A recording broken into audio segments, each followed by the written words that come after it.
Welcome to the API video where I'll cover our APIs, give you more details on what they're for and how they can be used.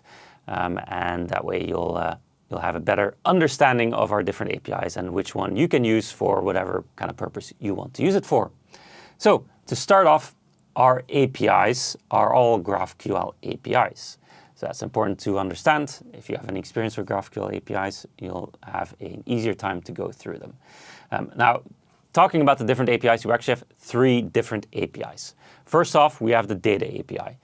Data API is meant for integration. So if you want to use Lansweeper data and integrate Lansweeper data into another product, you want to add Lansweeper data to another product, enrich the capabilities of that other product. For example, ITSM tool, you want to use Lansweeper data, put it into an ITSM tool. That's the perfect API for you to use. Separately from that, we have the Platform API. The Platform API is intended to support those who want to own the Lansweeper installation process completely, meaning that you will have to manage the agent installation process and data those agents collect. The end users or your end users benefit then from all the functionalities within your own software, and they have no idea or there's no indication of Lansweeper's involvement. And last but not least, we have the device recognition API. Now, the device recognition API that we have is specifically designed to provide, as the name suggests, device recognition.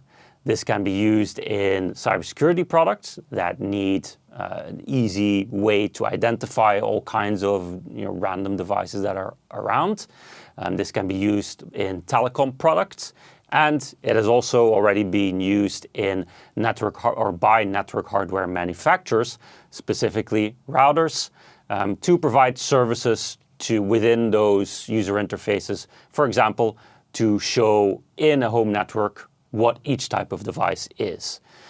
So if you are a cybersecurity product, you're a telecom product, you are a hardware or a network hardware manufacturer, and you want or you have a need for a good device recognition, that's where you can start using the device recognition API for that. Now, when it comes to the Data API, the one that I started off with, the one that's meant for creating integrations, to sending Lansweeper data to other products and to make those other products better. That is the one that's most likely will have the biggest audience. Most people will probably want to use that one.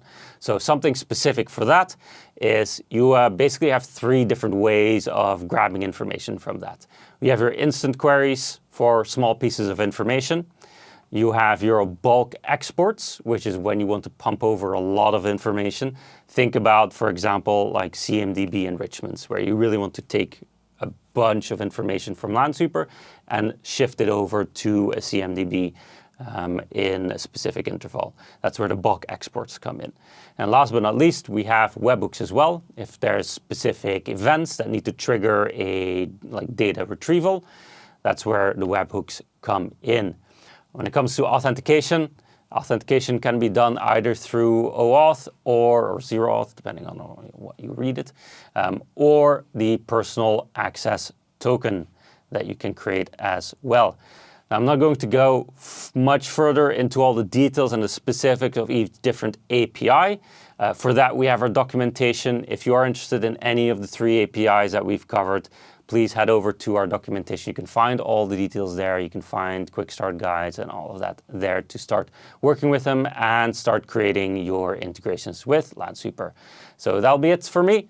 Thank you for watching. And if you want to learn more, head over to the next video.